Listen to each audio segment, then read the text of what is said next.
પણ આ કરજો, હવે ધ્યાન દેજો.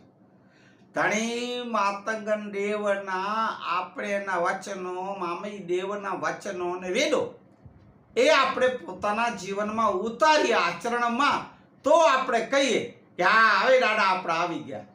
દાદા ત્યારે પધારે આમાં, એમ કહેવાય.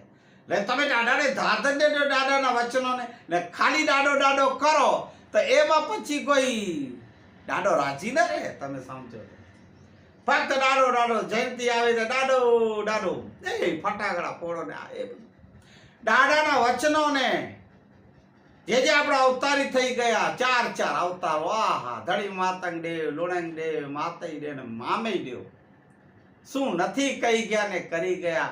તમે માતંગ પુરાણ સાંભળો તો ખરા દાદાના, એમના જીવન તો જુઓ, શું નથી લગાડી ગયા મેશ્વર મેઘવારો માટે કરી ગયા. હે 160 વર્ષની ઉંમર મારા પૂજ્ય ધણી માતંગ દેવની. દાદા રાણસી દાદા પણ કહેતા હતા, ને મેં પણ હિન્દીમાં જ્યારે વાંચ્યું ને હમણાં વાંચી ગયો, પઠન કરી ગયો આનું કથન માતંગ પુરાણનું. 30 વર્ષ કુટુંબ, કબીલા, પરિવાર માટે દીધું છે. 130 વર્ષ તો દાદા જ્ઞાન કથન ને જ્ઞાન વેદોમાં ને એમાં ને સમાજના સુધારા ને સમાજમાં ઉન્નતિ ને ઉદ્ધાર ને કલ્યાણ માટે દાદા એ કરી ગયા છે.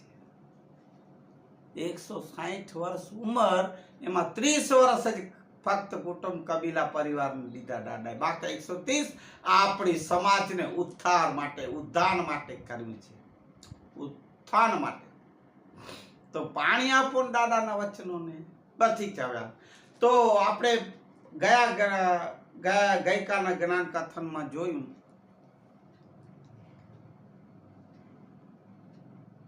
કે પૂજ્ય દાદા મામઈ દેવના પુત્ર મેઘાનંદ પણ વિદાય લઈ ગયા.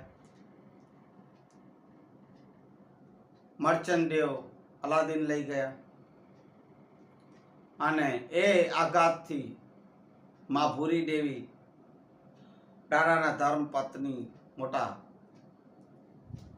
એ પણ પત્ની આઘાતમાં ગયા. દાદાને વજ્રઘાત થયો, અતિ દુઃખ પડ્યું દાદાને. મામઈ દેવ પછી 2 દીકરીઓ ગઈ. એમ બધા પરિવાર લગભગ દાદાના અહીંયા 3-4 વિદાય લીધી. દાદાને બહુ અતિ દુઃખ થયું. મનને મજબૂત કરી ને હજી પણ જે કાર્યો આ મેઘ